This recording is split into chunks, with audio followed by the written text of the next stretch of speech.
فإذا قضيتم الصلاة فاذكروا الله قياما وقعودا وعلى جنوبكم فإذا اطمأننتم فأقيموا الصلاة إن الصلاة كانت على المؤمنين كتابا موقوتا. Kemudian yang selanjutnya terkait dengan masalah perbuatan-perbuatan yang merupakan makruh di dalam salat adalah kafus sya'r wa thawb, yaitu mengikat atau menggabungkan rambut dan pakaian. Mengikat rambut dan ujung pakaian. Dari Ibnu Abbas radhiyallahu anhuma, Nabi sallallahu alaihi wasallam qala, rasanya Ibnu Abbas meriwayatkan dari Nabi sallallahu alaihi wasallam bahwasanya beliau bersabda, umirtu an asjuda ala sab'atin la akuffu sya'ran wala thawba. Ya, la akuffu sya'ran wala thawba. Saya diperintah untuk sujud di atas 7 anggota sujud. Apa saja? Ya, jabah, termasuk bagian di dalamnya adalah hidung, kemudian kedua tangan, kemudian kedua lutut, dan kedua ujung jari kaki. Kedua ujung kaki. Ini sujud di atas 7 anggota sujud. La akufu sya'ran wala thawba. Dan saya tidak mengikat rambut, tidak pula artinya menggabungkan rambut, tidak pula saub. Kemudian selanjutnya bagi bagi yang rambutnya panjang, ya, jangan diikat, biarkan terurai agar dia ikut sujud, ya, biarkan dia terurai. Taqdimu rukbatai ala yadayhi fi sujud. Kemudian penulis rahimahullah menggabungkan bagian dari hal-hal yang dimakruhkan dalam salat, mendahulukan kedua lutut daripada kedua tangan di dalam sujud. Ini berdasarkan pendapat yang mengatakan bahwasanya ketika turun untuk sujud, yang didahulukan adalah kedua tangan terlebih dahulu daripada lutut. Jadi ketika seseorang berpendapat bahwa pendapat yang rajih dalam masalah mendahulukan, ya, mana yang didahulukan ketika sujud, maka jika dia berpendapat bahwa yang didahulukan adalah kedua tangannya daripada kedua lututnya, maka makruh seseorang mendahulukan kedua lututnya daripada kedua tangannya, karena hal itu menyerupai hewan. Sebagaimana disebutkan dalam hadis Abu Hurairah radhiyallahu anhu, bahwasanya beliau mengatakan, qala Rasulullah sallallahu alaihi wasallam, Rasulullah sallallahu alaihi wasallam bersabda, idza sajada ahadukum, apabila salah seorang di antara kalian sujud, fala yabruk kama yabrukul ba'ir, maka janganlah kalian turun untuk sujud seperti turunnya onta. Wal yadha yadayhi qabla rukbatayhi, maka letakkanlah kedua tangannya sebelum kedua lututnya. Ini hadis yang diriwayatkan oleh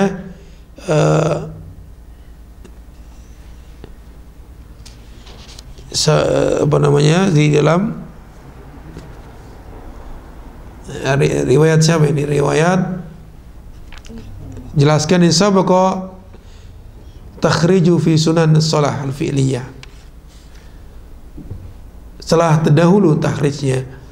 Kan tapi yang jelas bahwa berkaitan dengan masalah turun untuk sujud, di sini para ulama sangat-sangat keras di dalam masalah ini, perbedaannya sangat kuat sekali dalam masalah ini, tentang perbedaan antara apakah yang didahulukan kedua lutut ataukah kedua tangannya.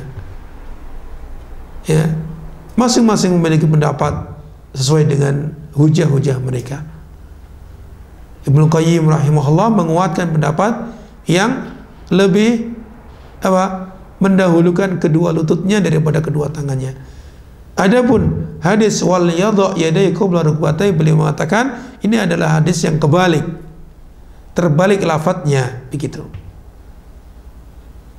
Beliau mengungkapkan ini munqalib, yaitu apa? Seharusnya wal yadha rukbatayhi qabla yadayhi, begitu. Itu hendaknya dia meletakkan kedua lututnya sebelum kedua tangannya. Karena apa? Karena adalah yang dimaksud adalah menyelisih bagaimana onta turun untuk menderum. Ya. Nah, setelah itu ketika melihat onta, bahwa onta mana yang dahulukan, yang depan atau yang belakang? Sudah ada yang pernah melihat? Belakang. Depan. Belakang. Ini di sini ada ikhtilaf. Mana yang dahulukan? Saya belum pernah melihat.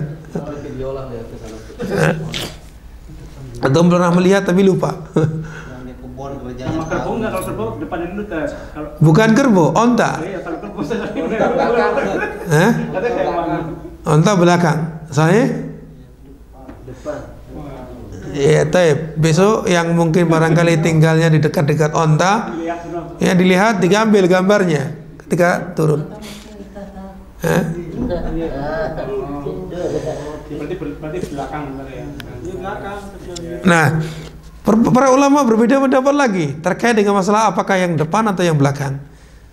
Nah, ketika sudah melihat sama-sama oke sepakat misalkan belakang, mereka berselisih pendapat terkait dengan masalah apa? Mana yang dianggap tangannya yang depan atau yang belakang, begitu. Itu onta, ya. Jadi onta itu berselisih, para ulama menilai mana yang tangan dan mana yang kaki. Nah, di sini masih berselisih pendapat, sehingga di antara pendapat yang merojihkan tangan lutut terlebih dahulu daripada tangan adalah, yaitu karena itulah yang merupakan fitrah manusia, bahwa manusia menurunkan apa yang lebih rendah dulu daripada yang jauh. Maka dalam masalah ini adalah menurunkan lutut dulu daripada tangan. Allahu a'lam bishawab. Ya. Jadi kenapa? Kali-kali tangan dulu.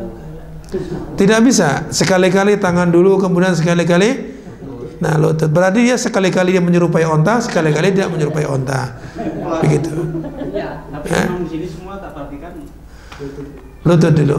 ya. Makanya jadi pendapat yang dirujukkan oleh ulama-ulama Saudi, tidak semuanya, walaupun tidak semuanya, sebagian besar seperti Syekh Saleh bin Al-Utsaimin rahimahullah, kemudian Syekh Jibrin rahimahullah, ya, kemudian Lajnah Daimah, itu kebanyakan mereka berpendapat yaitu menurunkan lutut dulu daripada kedua tangannya, menurunkan lutut dulu daripada kedua tangannya. Ada pun yang menguatkan tentang pendapat tentang menurunkan tangan terlebih dahulu daripada lututnya adalah diantaranya Syekh Al-Albani rahimahullah dan murid-muridnya, dan juga Syekh Al-Arnaud. Ya, Al-Arnaud itu sebagai ulama yang mentahqiq kitab Zadul Ma'ad. Mentahqiq kitab Zadul Ma'ad. Nah, Allahu a'lam bishawab. Kemudian selanjutnya ikhwatul iman adalah bastul yadain fis sujud. Bastul yadain fis sujud, yaitu menghamparkan kedua tangan ketika sujud. Sebagaimana disebutkan dalam hadis Anas bahwa Nabi sallallahu alaihi wasallam mengatakan i'tadilu fis sujud. Ya, i'tadilu fis sujud wala yabsut ahadukum dira'aihi imbisatal kalb. Luruslah kalian dalam sujud dan janganlah kalian menghamparkan ya sikunya ketika seperti anjing menghamparkan tangannya. Kemudian selanjutnya as-shalah bihadratit ta'am aw wa huwa yudafi'ul akhbasan. Salat sedangkan makanan sudah siap dan dia menahan dua akhbasan, dua yang buruk, Disebutkan dalam hadis Rasulullah SAW dari Aisyah radhiyallahu anha, beliau mengatakan, sami'tu Nabi sallallahu alaihi wasallam yaqul, la salata bi hadrati ta'am wa la wa huwa yudafi'ul akhbasan. Tidak ada salat bagi orang yang makanan sudah siap atau sudah dihidangkan, tidak pula dia menahan dua hal yang buruk. Dua hal yang buruk itu maksudnya apa? Buang hajat, ya, buang air menahan air kencing ataupun menahan BAB atau yang mengikutinya, ya, atau yang mengikutinya. Jadi tidak boleh seorang sholat dalam keadaan menahan dua hal ini atau salah satunya.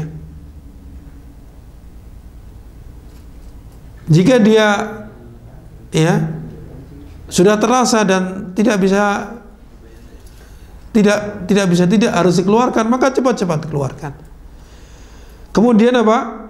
Dengan makanan yang sudah dihidangkan. Akan tapi di sini, jika dia memang betul-betul membutuhkan makanan tersebut, yang menjadikan ketika dia sholat pikirannya kepada makanan terus, perutnya keroncongan, ya, berbunyi, maka ini hendaknya dia menghentikan sholatnya dan atau tidak mendahulukan sholat kemudian makan terlebih dahulu.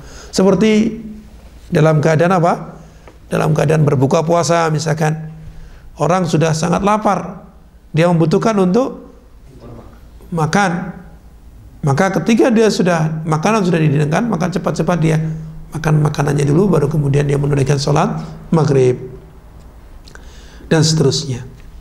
Kemudian yang terakhir di antara yang dimakruhkan adalah musabaqatul imam. Bahkan ini perkara yang dilarang dalam sholat, yaitu mendahului imam, menjadikan sholatnya batal bisa jadi.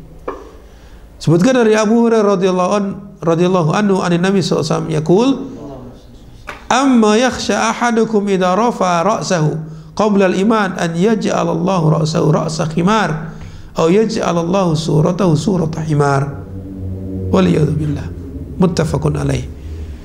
Bahwa Nabi sallallahu alaihi wasallam bersabda, ya, tidakkah salah seorang di antara kalian khawatir apabila dia mengangkat kepalanya atau mendahului kepalanya, mengangkat kepalanya qablal imam, sebelum imam, an yaj'alallahu ra'sahu ra'sa himar, di mana Allah akan menjadikan kepalanya kepala himar, au yaj'alallahu suratahu surata himar, atau menjadikan dia bentuknya seperti bentuk himar. Jadi ancaman yang diberikan kepada orang-orang yang mendahului imam. Karena di dalam sholat itu ada 3 macam terkait dengan masalah imam: mendahului, bertepatan dengan imam, dan yang terakhir adalah mengikuti imam. Maka yang wajib kita lakukan adalah mengikuti imam, bukan mendahului, dan juga bukan berbarengan dengan imam.